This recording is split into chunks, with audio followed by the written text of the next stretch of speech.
out there, YouTube land and also some social media lands. Welcome to an all-new video. In this video, we're going to be doing a review of a new film that just came out a couple weeks ago, and is a new film that a lot of people are raving and saying the best since this last director's film from 2002. So we're going to get right into that.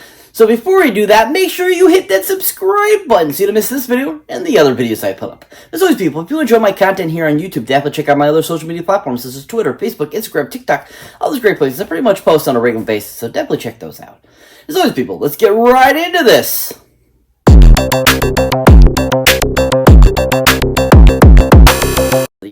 So welcome one and all to an all-new video. So like I was saying before, we're going to be reviewing a new movie that just came out a couple weeks ago, beginning of this month, and is a all-new film from a director that has directed many great films. And that, of course, is the film known as Knock at the Cabin. Yeah, Knock at the Cabin. Yeah, so Knock at the Cabin is the newest film from M. Night Shyamalan, and is a all-new film that is based off of a book that came out a couple years ago that basically is about, revelations and the world's coming to an end, the apocalypse, and all this kind of stuff. And this is just a very interesting film. It definitely is one of those films that it has a lot of potential. It has a lot of great things to it, but overall, it just is a mediocre type of film.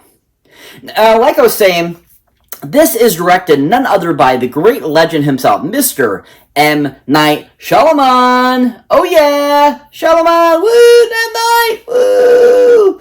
So M. Night, he's known for directing so many freaking films over the years, from, Sixth Sense to Wide Awake, Signs, Unbreakable, Old, whole bunch of films over the last, 20 plus years.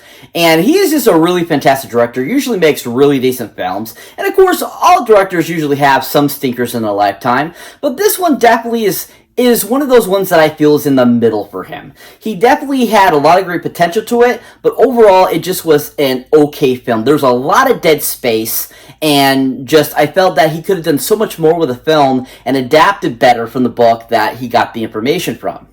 Now, another great film that I think that I know is one of his best films to date. It's one of my favorites of his. He did an amazing job with it, and it's definitely something you should check out to see what his good directing is like. And then, of course, the film called Split. Yeah, Split. Yeah, oh my god, this movie is so freaking amazing. Not only is this film a great amazing sequel to Unbreakable, and the second film in a great trilogy of films, but not only that, it is just a fantastic film that James McAvoy acted the T to. Oh my god, all the different personalities he portrays in the film were so well conceived and so well done, and he did a phenomenal job. And so was Anya Taylor-Joy in the film. She was really fantastic as well. It was just a really well and amazing concept that I thought M did a great job of bringing to life and giving us this really solid sequel to the Unbreakable universe, and also a great tie-in to the Unbreakable universe as well, and being a sequel to Unbreakable. That's the one great thing about Split 2 is that he didn't even say that it was a sequel to Unbreakable until after it released and after we saw the end of the film, and that it tied into that universe. And I thought that was a really great concept and great writing, and just really shows M. Night's ability as a director. If you have not seen Split, highly recommend. Definitely check it out, people. But overall, I thought he did an okay job with Knock at the Cabin. Like I said, I felt it was mediocre. I thought it was in the middle of his type of films that he's done over the years. Definitely not as bad as Old, but definitely a solid, okay film and worth a watch. If you haven't seen it yet, definitely go check out Knock at the Cabin. It's worth a watch. So this movie has a really fantastic cast. A lot of great actors, a lot of great actresses that just really brought to life their characters in this film. And just overall, I thought most of them did a decent job. Now, to start us off is one of the main characters themselves that is a part of the couple that has to make the decision of sacrificing one of themselves to save the world. And that, of course, is Mr. Jonathan Groff. Oh yeah, Jonathan Groff, woo! Jonathan Groff, woo! So Jonathan Groff, he's, an actor. He's a singer. He's he's all around the place. He is a pretty decent actor and does a pretty decent job in anything I've seen him in. He's notorious for all these different types of things over the years, and is just a pretty decent guy. Now, another thing that he was in that I really enjoyed, if you have not seen him in something, is he did a great voiceover in a great CGI animated film that Disney put out called Frozen. Yeah, Frozen.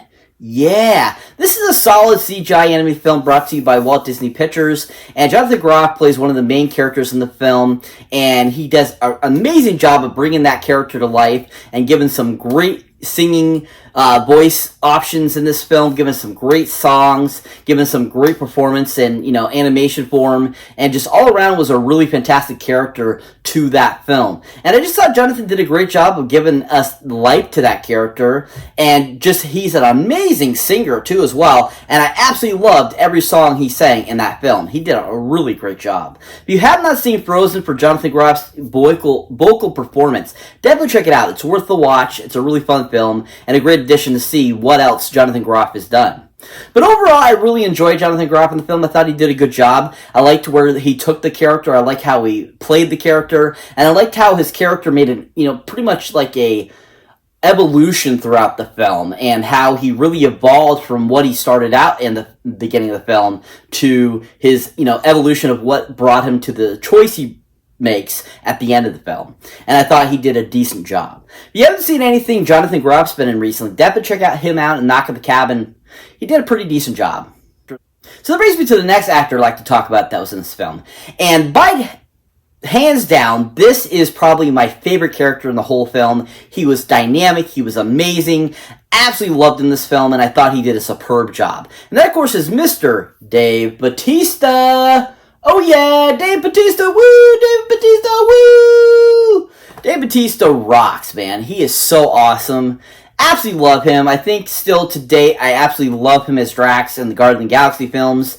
He is absolutely fantastic at that. But he has shown in the recent years and over the last, several 20 years or so, that he does have some good acting chops, that he can do different types of styles. He can do action, he can do comedy, he can do drama, and all this kind of stuff. And he's a pretty decent actor for, coming from a wrestling background. But if you think about it, you kind of have to be, have some sort of acting chops to be in the wrestling world. So, he already had that kind of talent and just is making it more finished and more evolved. And I thought he really brought that in this film.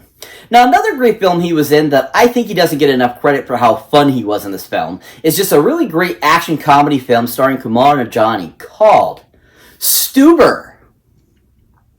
Yeah, Stuber. Yeah, this movie is rock solid. Along the lines of films like Rush Hour, the 21 Jump Street films, the Die Hards, all that kind of stuff. It's a mixture of that with the comedy element, and it's a really superb film. And I absolutely loved Dave Bautista in it. He was so good, he was so fun, and I absolutely loved how it was comedy, action, and then he even tried to put some dramatic elements into his character that I thought he did really superbly. And I just really enjoyed Dave Bautista in that film, and it's just a really solid performance. If you haven't seen Bautista in anything else, definitely check him out on Stuber. He did a really good job in it. But overall, I thought Bautista was fantastic. He was one of the best performances of the film, and overall I think he made the film even more enjoyable, and one of the reasons why I was able to watch the whole entire film, because he just was so superb. If you haven't seen Knock at the Cabin yet, definitely go check out Dave Bautista in it. He was really amazing in it. So that brings me to the final actor I'd like to talk about this one's film. And that, of course, is another one of the guys that comes in to help save the world, known as Ron Weasley in the Harry Potter franchise, named Rupert Grint. Oh yeah, Rupert Grint. Woo, Rupert Grint, yeah. Oh, I absolutely love Rupert Grint. He is fantastic. I love him as Ron Weasley. But everything else I've seen him in, I thought he was always super superb in. He's been fun. He's awesome. He's hilarious. And I think he is good at any type of genre of films, in my opinion anyways. I think that he has a lot of great acting talent.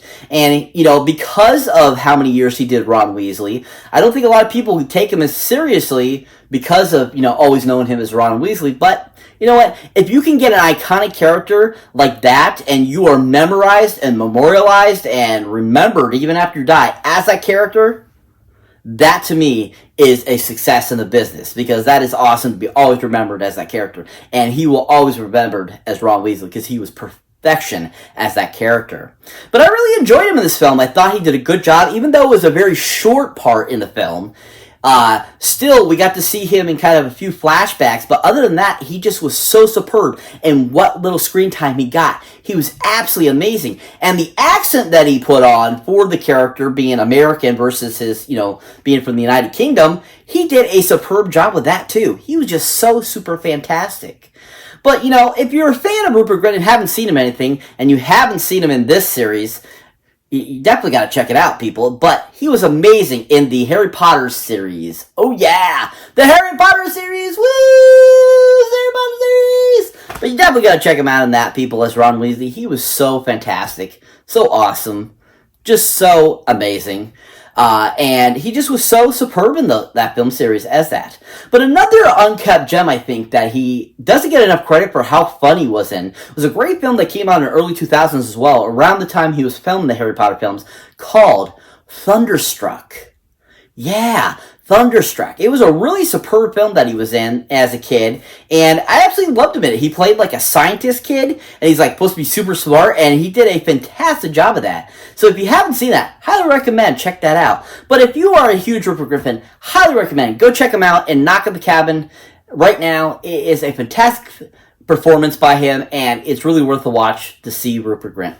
So what is Knock at the Cabin about? Basically, the premise of the story is this family's vacationing in New Hampshire. They get approached by this group of people, and while they're out in the middle of nowhere, that basically they have to sacrifice one of themselves, sacrificially, willingly, in order to save the world from apocalypse. And basically, the movie's about them making that choice, and either to save the world or not to save the world. And it's a really interesting film. Like I said, it's not the greatest, it's mediocre, but still so many great elements to it because of the acting by many of the individuals in the film, between Dave Bautista, Jonathan Groff, and Rupert Grint. They all made this film super superb, and just made it very enjoyable and entertaining, and definitely it's worth a watch. I have a feeling this film is probably one of those ones that grows on you as you see it more. But at the same time, after my first initial watch, like I said, I still feel it's mediocre for M. Night Shyamalan and a decent, okay film. I give this one 5 out of 10 Goldie Movie Boxes up, and definitely, as I watch it again, I'm sure my ideas will change, but as of right now, I would give it that mediocre status. Definitely worth a watch, worth at least seeing it once, and definitely not that bad of a film. So that's it for this movie review, guys. As always, thank you for watching, thank you for liking, also thank you for subscribing. And if this is your first time here, or you have been here before, don't forget to check out any older, newer videos you might not see mine yet. As always, people, if you enjoy my content here and want to show support for the channel, definitely check out my awesome links down below. Either from my Patreon page, where I do all kinds of extra accoutrement for people that are a part of my Patreon membership, or if you're a horror movie fan, such as this is a horror film, definitely check out the Horror Pack link, where you can get great horror films to your door every month for a great low price. Definitely check that out. As always, people, catch you next one.